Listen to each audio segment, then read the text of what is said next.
Hi every one, எல்லாம் எப்படி இருக்கீங்க? நல்லா இருக்கீங்களா? இன்றைக்கி ஒரு அழகான ஒரு ஸ்டோரி. ஒரு சீனியர் மங்க்கு கிட்ட போய் ஜூனியர் மங்க் வந்து இந்த மாதிரி சொன்னாராம். இந்த மடத்தில் என்னால் இருக்கவே முடியல, ஏன்னா அதர் மங்க்ஸ் வந்து என்னை ஒழுங்காக ட்ரீட் பண்ண மாட்றாங்க, ரொம்ப டாக்ஸிக்காக இருக்காங்க, பாலிட்டிக்ஸ் பேசுகிறாங்க, ஃபேவரிட்டிசம் நிறைய இருக்குது.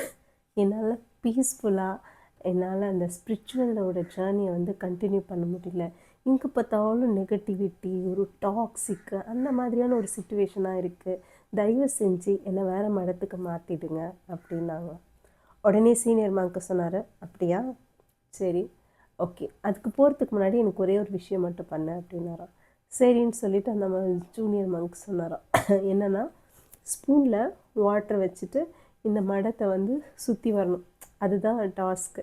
சரின்னு சொல்லிவிட்டு இந்த ஜூனியர் மங்க்கும் ஸ்பூனில் வாட்டரை வச்சுட்டு அந்த மடத்தை அப்படியே சுற்றிட்டு வரார். சுற்றிட்டு வந்து டாஸ்க்கை கம்ப்ளீட் பண்ணிட்டார். அவர் சொல்கிறாரு, நான் டாஸ்க்கை கம்ப்ளீட் பண்ணிட்டேன் அப்படின்னு சொல்கிறாரு. இப்போ என்னை வேறு மடத்துக்கு மாற்றிடுவீங்களா அப்படின்னு கேட்டாராம். அவர் என்ன சொன்னாரா, சரி, நீ ஒரு விஷயத்தை நோட்டீஸ் பண்ணியா, அந்த ஸ்பூனில் வாட்டர் எடுக்கும்போது நீ என்ன யோசிச்ச?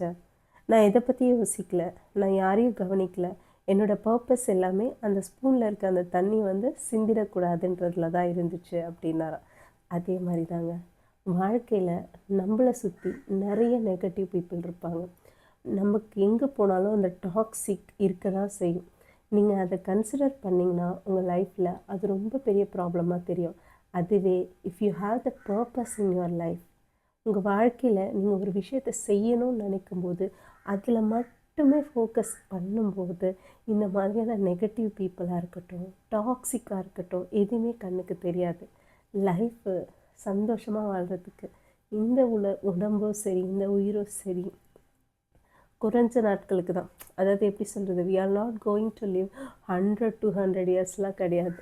ஸோ வாழ்கிற இந்த கொஞ்சம் வருஷங்களில் நம்ம சந்தோஷமாகவும் ஹாப்பியாகவும் வாழ்வோம்.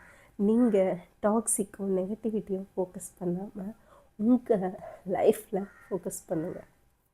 ஜெயசாரை மறக்காமல் ஃபாலோ பண்ணுங்கள். ஹாப்பியாக